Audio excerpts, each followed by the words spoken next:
built to serve. It is 8 o'clock on a Wednesday, sort of like 9 o'clock on a Saturday, only much different. It is time to unveil Nick's NFL tiers. We got a lot of movement towards the top this week. Nick, take us through it. All right, I need to ready the audience and Jenna, Wilds, and Brandon for what's going to be the committee's most controversial decisions this week, which was a total revamping of the tiers.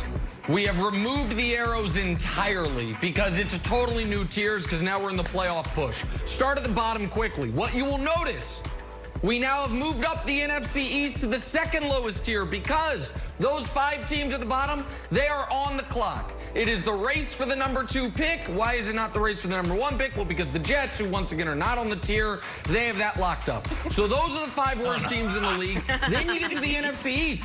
The NFC East, thanks to the Fightin' Joe judges, thanks to Washington nearly pulling off back-to-back comebacks, and thanks to Dallas not playing, the NFC East moved up a tier, so good for them.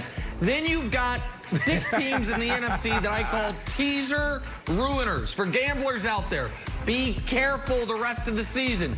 Any of those 6 teams on any given week can ruin your money line teaser, can ruin your money line parlay. They're not good teams, but they're good enough to upset a team before the end of the year. Now we have the teams that really matter if we can zoom in on them. We'll start with the AFC pretenders. Titans, Colts, Raiders, Patriots. They're good enough. They're good teams. None of them will win a single solitary playoff game for the teams that get there. Now the teams that truly matter. AFC contenders. Look at the Miami Dolphins. Tua Tagovailoa, maybe your rookie of the year on that list. The Browns, the Bills, and the Ravens. Those teams can cause massive problems if they are allowed to play a game on their terms. If they can control the style of play, they can beat almost, not anybody, but almost anybody.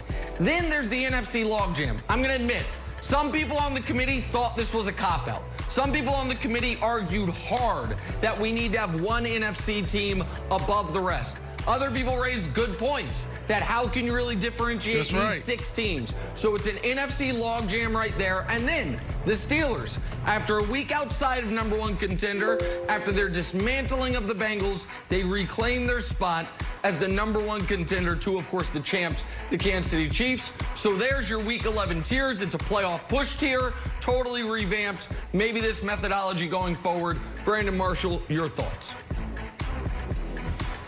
Listen, not bad, not bad. I love this. I'm so tired of power rankings. This is really good. But I only have 2 things that I want to highlight here. And I think you're off just a little, Nick. The Cleveland Browns, I'll pick my battle. Let's start with the Oakland Raiders, and you have them as AFC pretenders. I feel like the committee got lazy. Like, how do we not have this team just a little bit higher? Because they beat 3 teams that's ranked higher than them. They beat the Saints. They beat the Cleveland Browns. And who else did they beat? Oh, the champs. They beat the champs. So when are you going to put respect on this team, Nick? So that's my first, first thing. Yeah, please explain this to me. Let me answer the Raiders. Hold on. Let me answer the Raiders, then get to your second critique. So the Raiders, it should be noted, when there was a rough draft of this submitted Sunday night after the late game, the Raiders were on the contenders tier. That's where they were. And then Monday, the news came out that the Raiders in Week 5 were taking victory laps after a regular season game, and the committee talked and said contenders don't do that. Contenders don't celebrate regular season victories like their championships. You know who does that? Pretenders. So they got moved down because the Raiders themselves know they're not real contenders. So that's what happened. Are you mixing business with your personal feelings and thoughts about the Chiefs? I abstained. Is that what happened right now? I abstained on the Raiders vote. No, that's what it feels like. Because I was so angered by that, I abstained. I feel like there may be some corruption with the committee. No, I abstained on the Raiders. Okay, whatever. I think there's a little bit of corruption. We need to look at that. It's not an issue, but I just want to note this right now. Okay, so if the Pittsburgh Steelers win this weekend, and they probably will, they have the Jacksonville Jaguars. Coach Tomlin said he really respects the Jaguars, so we'll see what happens there. Okay. But then if the Kansas City Chiefs lose to the Raiders, and then the players get in all their cars and they take a victory lap, can we see the Pittsburgh Steelers go above the Kansas City Chiefs. Is that possible next week? So not only next week, the committee talked about this, anticipating your question and looking at the schedules remaining for the rest of the way for the Chiefs and the Steelers. If the Kansas City Chiefs suffer any loss before the Steelers suffer their first, the Steelers go at the top spot.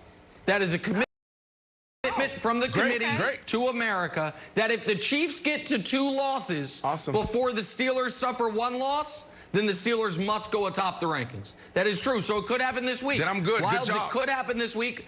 I don't think it will, but that's where we're at with that. So, yeah, it's a fluid list. Okay. Wilds? Oh, wow. Glasses. Oh, wow, Mr. Wild. Greetings, everyone, and fellow committee members. It is I, Kevin Wilds, looking like Benjamin Franklin. I am here to petition the gentleman from Kansas City to move the Colts of Indianapolis up a tier at least for the reasons I lay out henceforth. Reason number 1, LeBron-esque defense. They are good at everything. The fewest total yards, the second fewest passing yards, the third fewest rushing yards, and the 4th fewest points allowed, just under 20 points a game. Reason number 2, they're also the best tackling defense. Every week we see highlights of people missing tackles, not the Colts. Pro Football Reference says they've missed 35 tackles all year, best in the league. And reason number 3, the NFL's best offensive line, 2nd lowest pressure rate allowed, and top 5 in pass and run blocking, according to Pro Football Focus. For those reasons, I, Kevin Wilds, petition the committee to move the Colts up, not 1, but 2 tiers, to a special contender tier. Nick, what say you? What I say is you made a lot of very good points, and the committee considered all of them. Unfortunately, your great full screen is totally undone by this average video. Because the reason the Colts are where they are is because of number 17. Because we all know that Phillip Rivers in his prime was a hold your breath and squint your eyes playoff quarterback.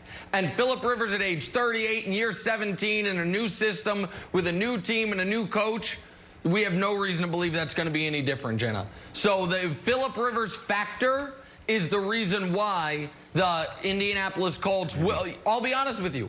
I don't think there's much they can do to move up past the pretenders in the committee's eyes. I don't see the Indianapolis Colts having the ability to move up much further than they are. It's just how the committee views them. Maybe that could change, but I'm just anticipating that that's about they've reached their Peter principle, if you will, for the season. I hate to tell the good people of Indianapolis. It's true. We talked about it a lot. All right, so listen, here's what could make some things interesting for next week. I love looking at what we got coming up. We got these matchups pegged, and it could affect who goes where. You got Cardinals, Seahawks tomorrow night. You got Titans, Ravens, Packers, Colts, Chiefs, Raiders. There's Rams, Bucks. You got a plethora of fantastic games with great implications. A lot on the line. Nick, what do you think the outcome of these games, how do they affect next week's tiers? Well, I want to throw this to Brandon because you've got Thursday night football and Monday night football in Cardinals, Seahawks, and Rams, Bucks. To me, those are 2 of the biggest games of the NFL season thus far. On Cardinals, Seahawks, I think that could determine which of these 2 NFC West quarterbacks stays in the MVP battle. But I'm even more interested in, Brandon, in Rams, Bucks, because I want to see how Tom Brady looks in the face of not only the Rams pass rush, but most specifically in the face of Aaron Donald.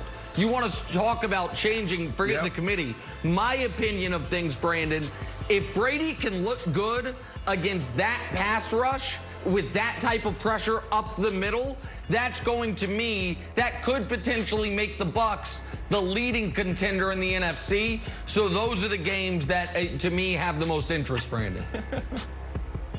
Yeah, I have a huge smile on my face because as a player, this is what you want. You're in November. You want to see exactly who you're sitting next to. You want to see who you're taking the field with.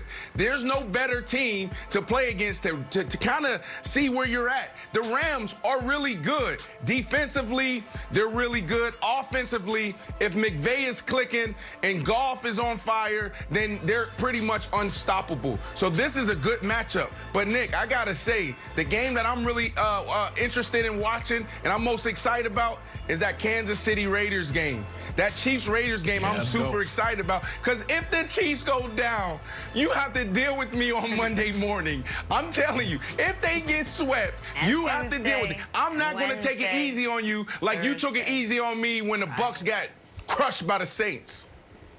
Yeah, Wilds. The Chiefs are. Oh, we're going. Oh, it's going to be an early night. That's Sunday Night Football. America should be able to turn their TVs off about mid-third quarter of that game, Jenna. A lot to get excited about in going into Week 11.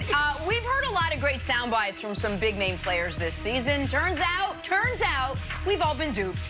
How in the world is that possible? Well, when Jimmy Fallon basically dares you to include some wacky sound bites in your press conferences, you have to say yes. Listen to this. Dalvin, you were named NFC Offensive Player of the Week today. How do you feel about that? Great. Give all the credit to the O-line up front, receivers, tight end, just going out there and just working hard. And I run yards like switch hard, so that's what it is. What is your favorite part about being a receiver? Is it catching touchdown passes? Is it your dance celebrations? I believe catching the touchdown passes because, you know, they're like Pokemon to me. I gotta have them all. But again, I mean, myself, you know, I'm looking forward to it. You know, again, you know, call me old-fashioned. You know, like literally, like I mean it. Call me old-fashioned. That's my new nickname. I mean, you know, on the team right now, they call me old-fashioned. You know, I mean it. You know, that's my new nickname, old-fashioned. Maybe even I bring that up and put that in his ear a little bit. You know, sometimes you gotta throw the sauce in your boss.